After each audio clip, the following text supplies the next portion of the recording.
This weekend will be a critical one for college football. Conference championships are set to take place, so the results will impact who makes the four-team playoff for a chance at a national title. This is a look at the current top four standings. Ohio State and Alabama will likely make it. If Clemson and Washington win their respective games, they could round out the top four. CBS Sports anchor Nick Kostos joins me now from Fort Lauderdale, Florida, to help break down all the big storylines to watch out for this weekend. And Nick, we were just talking about some of these big matchups for the weekend. You're in Florida, but you really think Alabama's got this one cut out?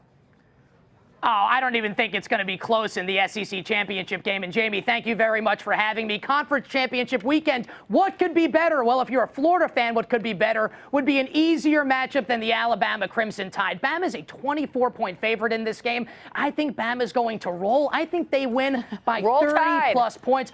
Florida can't manufacture enough offense in this game to keep it close. Bama's an absolute juggernaut. The locomotive is coming straight at the Gators in this one, and I don't think Florida can get off the tracks. Look for Bama to win and Bama to roll Tide roll easily. They will be the #1 seed in the college football playoff. I don't know. You like an underdog every once in a while, don't you? Clemson and Washington, let's talk about them. How likely can they walk away with conference titles?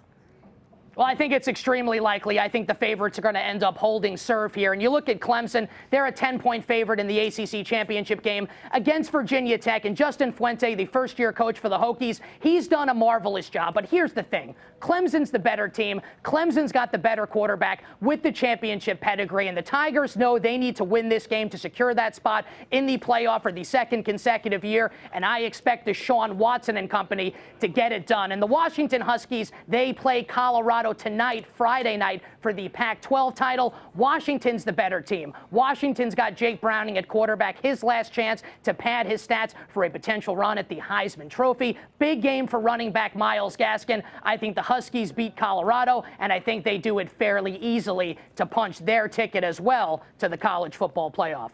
I like the confidence you have in all of your picks. Your colleague, though, Jerry Palm, says there's a path for 3 Big Ten teams to make it in. Ohio State, Penn State, Michigan is what we're looking at. Could this be an unprecedented situation, having 3 teams from the same conference?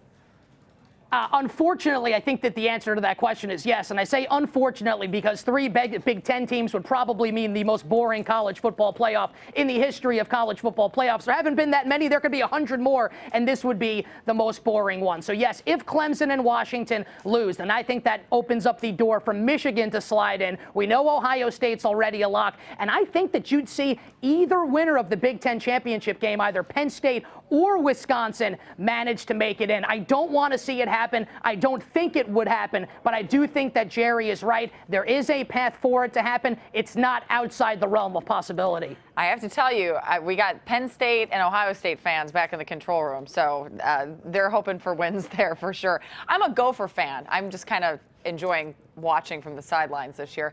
I bet you are. I bet you are. Like most years. The 4-team playoff began in 2014. I want to talk about that. People thought it would maybe allow for more teams to get into play. Has this year put more pressure for that to be considered in the future? No, I don't think that this year in particular. I think you look back to the first year in 2014 when Ohio State made it in over both TCU and Baylor. I think that that was the real point of contention as it concerns the college football playoff. I think that with the way that things have shaken out this year, you're going to have some teams with legitimate gripes. Maybe it's Oklahoma, maybe it's USC. But for the most part, I think the 4 most deserving teams, based on the rankings and the way that the committee sets it up, will end up making it. Now, I'm an American, and as Americans, you know what we like? We like more. I want more teams in the college football playoff. And I think eventually, Jamie, that you're going to see 8 teams. Why? Because the ratings will be higher and because it's going to make more money for all parties involved. So while I think the 4-team playoff by and large has worked, not that many legitimate gripes, I do think that it will eventually expand to 8 because, of course, we all bow down to the almighty dollar. Yeah, and all we need is just more football on TV. Nick Kostos in Fort Lauderdale. Thanks so much for joining us. We appreciate it. Thank you very much.